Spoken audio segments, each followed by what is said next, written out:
Okay, we'd like to capture, no. What we'd like to do here is break this baby down into a single resistor so that we can figure out the power that's dissipated by this one here, the 5 ohm resistor. There's just no way that you can do this right now. We know that there's a 25 volt source and we know that there's 4 resistors. You can tell nothing out about this one right now. Okay, so what we need to do, break it down. Draw a diagram every time you make a change. So these two are in parallel. So I'm going to go 1 over R is 1 over 30 plus 1 over 30. Remember, 1 over 30, that just turns into 15 ohms. I'm going to redraw that. 10, 15, oops, and there's my 5. 10 ohms, 15 ohms, and 5 ohms. That's all in series now, so I'm going to go 10 plus 15 plus 5. So my total resistance is going to be 25, 30 ohms. So I'll redraw this again.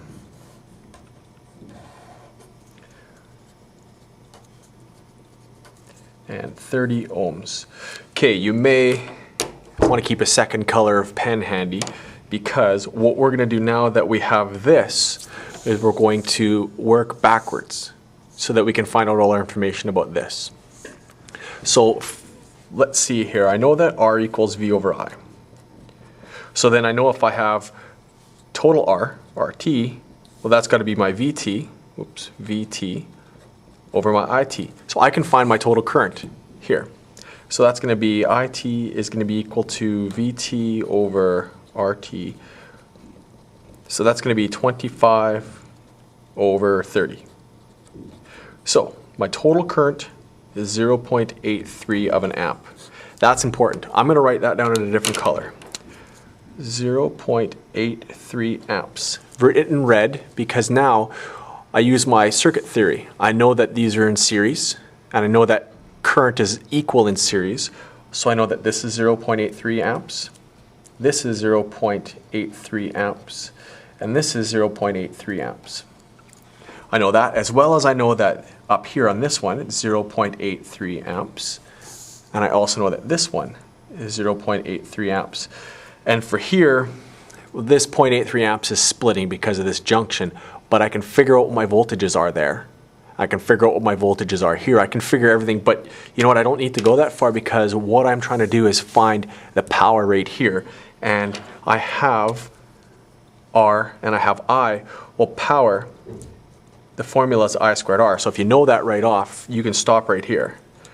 That's going to be 0.83 squared times 5. So your power then is going to be 0.83 squared, 3.44 watts. There you go.